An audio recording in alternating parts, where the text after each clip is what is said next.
might happen, what might be available to you, if fear was not an option. Are you ready? Ready to relinquish doubt and befriend your most actualized self? Are you ready?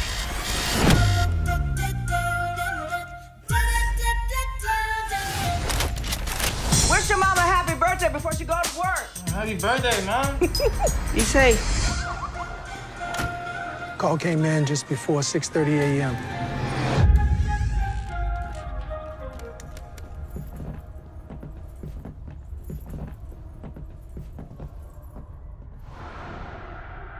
Detective? You're gonna want to see this.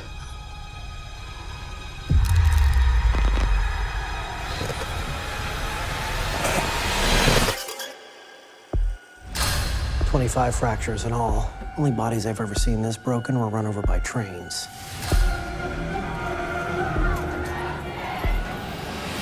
He's killed before. You don't start out this proficient at it. I think he knew his victims. Feels personal. This guy's left no eyewitnesses. Who could not be noticed? The last thing we need right now is a serial killer. Well, that's what we got, sir. Are you scared? Should I be? Do you not understand what went on in here? No human is capable of that kind of evil.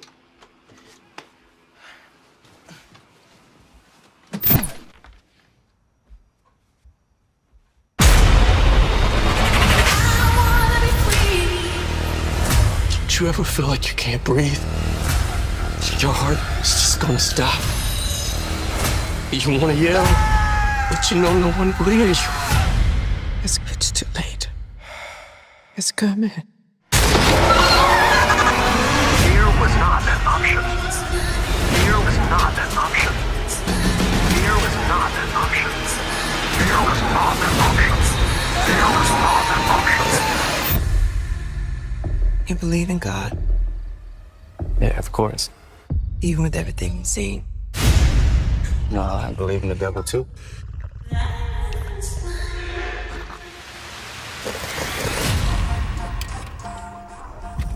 Hi, Carolyn for Carolyn Talks Podcast YouTube channel. Thank you everyone for joining us. So this is a question for everyone on the panel, all of the cast and LM. So the thing with this show that I think is really gonna get a lot of people is how the mundane things of the 90s have been turned into horror aspects. You have hip hop music is being turned into cues for very horrific scenes, you know, the dancing in the those giant costumes. I've always hated them. Like I hate clowns. And like turning those kind of things into like have it given a horror aspects. The auditioning for actors is kind of a horrific event where like for Luke's character it stresses him out. And you know, and like for Deborah, your character, Lucky, she's a cop, but like in listening to her own voice and recounting the things that she sees, that's horrific for her. And Joshua, you are caught up in drumming in the room with the headphones on. And for Pam, your character, like you two were in this house alone most of the time. And like the silence is pressing, is very oppressive. So I want all of you, first beginning with you, LM, talking about the mundane things in the 90s and everything around you in your home, kind of taking on a horror cue, having a kind of like a stressful component to it. Because like, listen, hip hop turned into stressful cues. Like, how dare you do that? Like, what? Sacrilege. I will say when you referenced the mundanity of auditioning in the 90s, let me tell you, I was a largely out of work actor in the 90s, primarily out of work. And that audition scene for me is extremely personal because I had it many, many times over. In fact, it's actually hilarious. You'll never see it, but I just have to say our production designer, David Batchelor Wilson, who was brilliant and designed all of our sets, he didn't tell me. And I'm watching this scene where Luke is auditioning in the casting office, and there's this wall of headshots. And I'm like, what is that? What is that? And then I look, and he found my headshot from the 90s and put it on the wall. So it's actually in the scene, which is a lovely and horrifying full circle moment. But yes, the mundanity of that is terrifying, and obviously the music. I mean, you just can't. I don't know. I'm very partial to it because it's the music of like my youth, and so I love that time. I love the cues, and I love the fun of getting to twist those things, and subvert them, in fun ways. So yeah, it was a blast. Yeah. Oh gosh. Yeah. Walking on set was really, really exciting. I mean, it just, yeah, to twist things like that. I mean, LM is just extremely extraordinary. I mean, I knew that from research. I knew we were about to go on a wild ride. So listen, when I saw the trailer and heard the music, and I'm like, whoa, oh, okay. I mean, I knew because every day for me was on 100. So I just knew that this thing would just keep on going. And the 90s is just so awesome. And to be able to bend these things that we love, that we grew up on, that we have these fond memories, the nostalgia of it all. I mean, it's just so exciting. I mean, just watching the screening of it, it was just like, whoa. You know, for me, I'm just so grateful to be a part of this. This is like out of control. And I mean, it's so elevated. You think it's out of control? Here, LM is playing a Bobby Womack song Listen. that I'm singing background on. And it was my first job in Los Angeles when I rode into town on my family's hunting Jeep. And I was singing on background my first job for tuition. And there it is in the scene with Deborah. Grinding, slow dragging, grinding, kissy facing to my song. And I'm you think you a starving student out of work, LM? I was living in my aunt's garage on La Brea that looked like a tiki lounge, sleeping on the sofa with the garage door going up and down, up and down. And I get a call from Bobby Womack to sing on a song that's in. And I thought you were doing it like for homage to Bobby Womack. I didn't even have to point it out. It gives me chills because I remember first job. I never will forget it. It was playing, and then and just like nothing, Pam turns to me. She's like, "Oh, that's me," and I'm like, Literally. "Wait, what?" Literally. Truly. That was a crazy day. Like I was getting ready for the scene and this beautiful song comes on and we're using this song as like inspiration for the scene and it's perfect.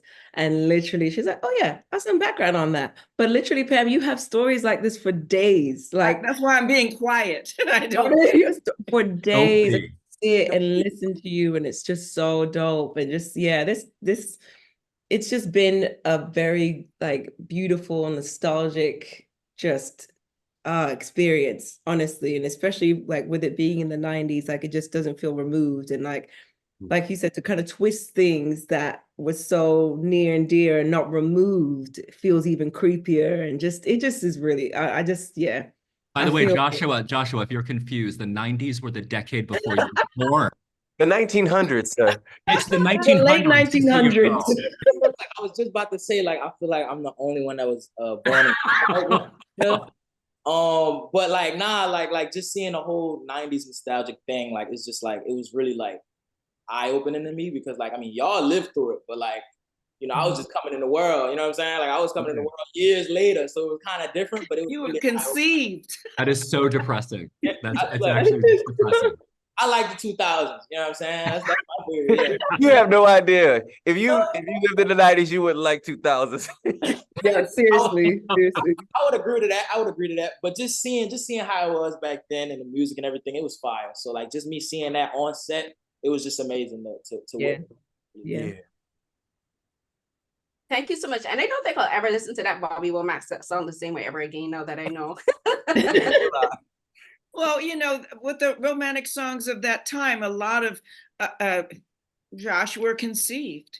They were still slow dancing. Mm-hmm. They were still hugging.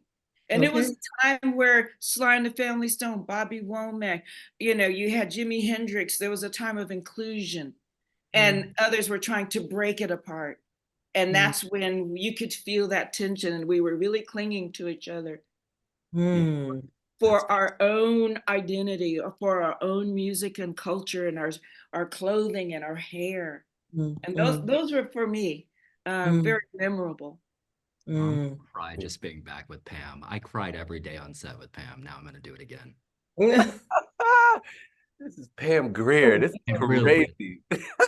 That's so real, like what you mentioned about like, sorry, we're going to touch it, but when you talk about like the love of that time and the fact that this series like is grounded in love and grounded in family, and just how much, you know, each family from the first season to the second are fighting to love each other. They're fighting for their love.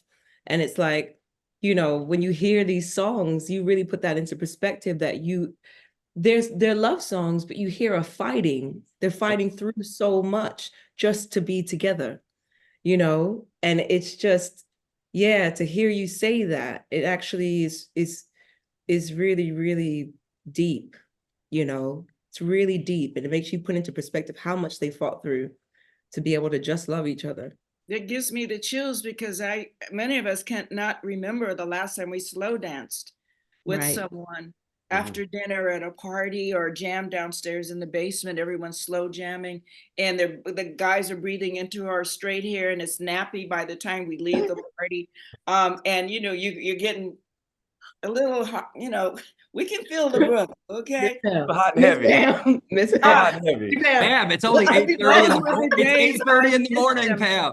I absolutely, I miss them. I miss those days. If we hold hand now, that's important to me. And you, LM, brought a lot of those, evoked so much of that.